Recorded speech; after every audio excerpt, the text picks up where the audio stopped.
नमस्कार, जोहार, मैं संजय और आप देख रहे हैं न्यूज झारखंड। चलिए जानते हैं सुबह से लेकर शाम तक की तमाम बड़ी खबरों को। पहली बड़ी खबर की बात करें तो झारखंड में हर दिन कोरोना विस्फोट। राज्य में मिले 3553 नए केस, एक्टिव मरीज 10,000 के पार।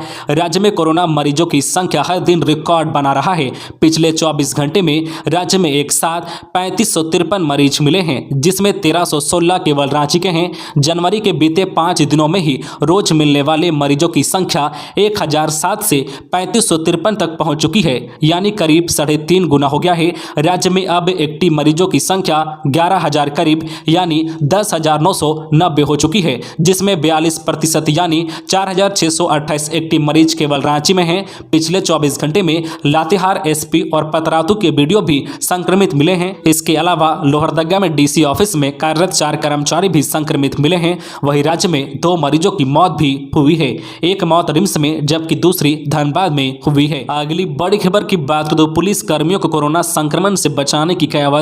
पलामू एसपी ने दिया निर्देश, वैक्सीन की दोनों डोज नहीं लेने वालों का रोकेगा वेतन। कोरोना की पहली और दूसरी लहर में संक्रमण की चपेट में आने वाले लोगों में पुलिस कर्मियों की बड़ी संख्या को देखते हुए तीसरी लहर से पहले नई कयावत हो रही है। जवानों व पुलिस अधिकारियों को संक्रमण से सुरक्षित रखने के लिए पलामू के पुलिस अधीक्षक चंदन कुमार सिन्हा ने सख्त निर्देश दिए हैं। इसमें कहा गया है कि वैक्सीन के दोनों डोज नहीं लेने वाले पुलिस कर्मियों का वेतन रोका जाएगा। इसके अलावा अगर कोई पुलिसकर्मी बगैर मास्क ड्यूटी पर दिखाई देता है तो उसके विरुद्ध कार्रवाई की जाएगी। अगली बड़ी खबर की बात करें तो झारखंड में पिछले 24 घंटे में कहां मिले कितने कोरोना संक्रमित। पिछले 24 घंटे में सबसे ज्यादा रांची में 1316 नए कोरोना संक्रमित मिले हैं। इसके अलावा बोकारो में 202, चतरा में 52, देवघर में 145, धनबाद में 223, दुमका में 45, पूर्वी सिंहभूम में 658, गढ़वा में 20, गिरिडीह में 46, गोड्डा में 24 संक्रमित मिले हैं। इसके अलावा गुमला से 28,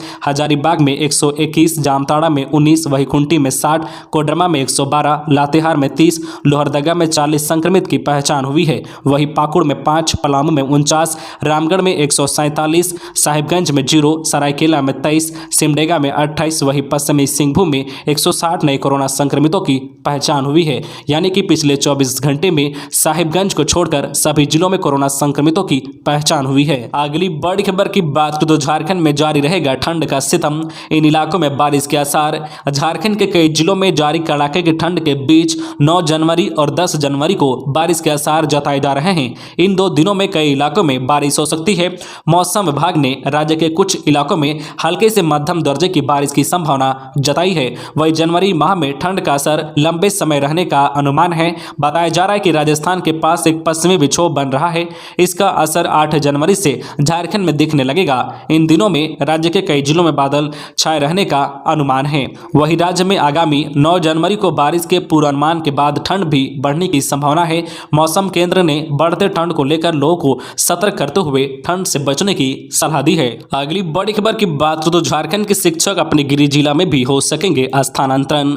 राज्य के शिक्षकों को फिर से अंतर जिला स्थानांतरण का अवसर मिलेगा। शिक्षकों को अपने सेवा काल में अंतर जिला स्थानांतरण का एक अवसर दिया जाएगा। उनका जो है गृह जिला में भी स्थानांतरण हो सकता है। शिक्षक स्थानांतरण नियमावली 2019 में संशोधन के प्रस्ताव को स्कूली शिक्षा एवं साक्षरता मंत्री जगन्नाथ महतो ने अपनी स्वीकृति दे दी है। नियमावली में अब कार्मिक व विधि विभाग को भेजी जाएगी। शिक्षा मंत्री ने शिक्षक स्थानांतरण नियमावली में संशोधन का निर्देश दिया था। अब राज्य में शिक्षकों को 5 साल की सेवा पूरी होने के बाद अंतर जिला स्थानांतरण का लाभ मिलेगा। इसके तहत पूरे सेवा काल में शिक्षकों को अंतर जिला स्थानांतरण का अवसर दिया जाएगा। महिला शिक्षकों के स्थानांतरण के लिए वर्ष की बाध्यता नहीं होगी। पति पत्नी में से कोई अगर एक शिक्षक है व दूसरे राज्य के किसी अन्य विभाग में कार्यरत हैं तो भी स्थानांतरण का अवसर दिया जाएगा। खबरों में आगे बढ़ने से पहले आपसे रिक्वेस्ट है कि अगर आप चैनल को सब्सक्राइब नहीं किए हैं तो प्लीज चैनल को सब्सक्राइब करके बेल आइकन प्रेस कर दे, जिससे आपको झारखंड की हर छोटी बड़ी खबर का अपडेट आप तक पहुंचता रहे।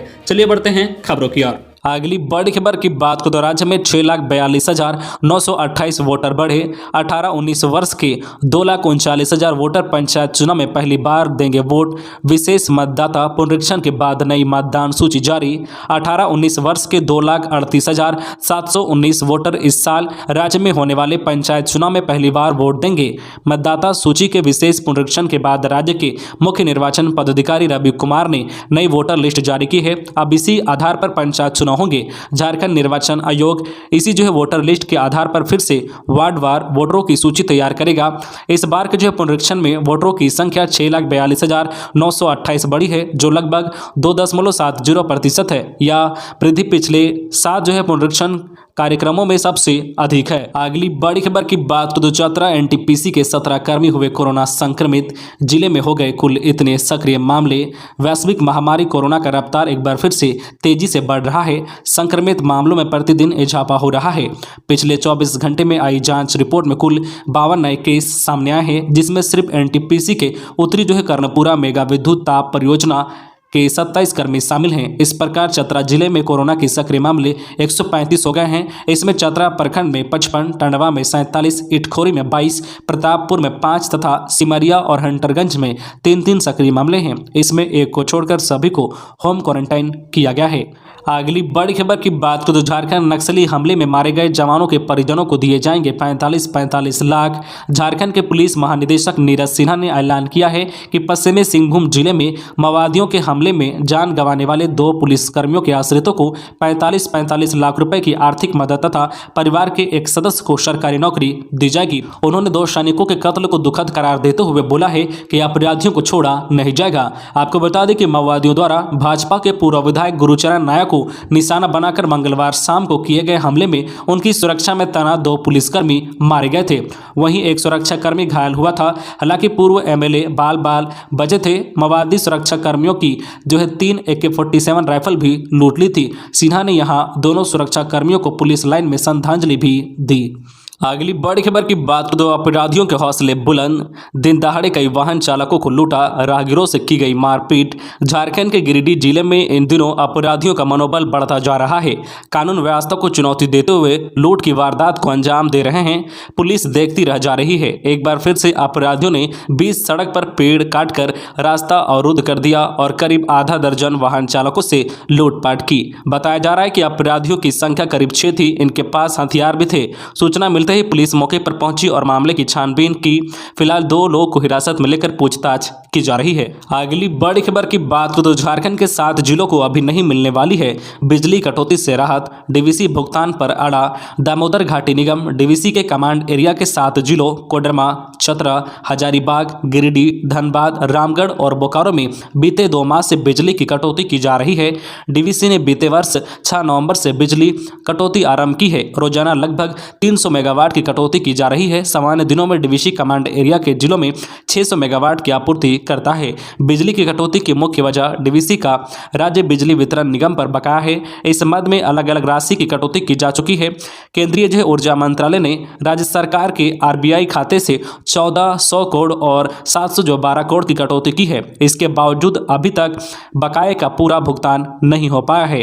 डीवीसी के सूत्रों का कहना है कि कटौती वापस लेने का सवाल ही नहीं उठता है। आपूर्ति को सामान्य बनाने के लिए राज्य बिजली वितरण निगम को बकाये का भुगतान करना चाहिए। इसके लिए डीवीसी प्रबंधन राज्य सरकार के साथ संपर्क में है। समन्वय का प्रयास भी चल रहा है। अगली बड़ी खबर की बात करें तो सिमडेगा पुलिस के हत्थे चढ़ा मानव तस्कर।